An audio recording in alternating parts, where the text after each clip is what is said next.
Hi guys, in this video I'm going to show you how to buy Xterio or Xter on Binance Alpha. It's very easy.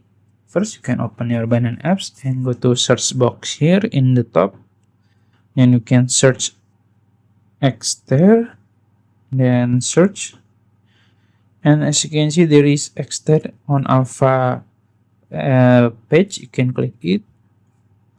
Then this is the chart, guys, and you can see the details. You can click info in the top. You can see the market cap and the volume, also the audit.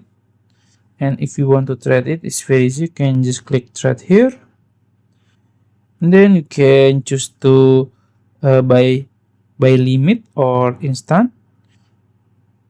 If you want to instant, you can just choose your balance, USDT or other, to swipe to Xter.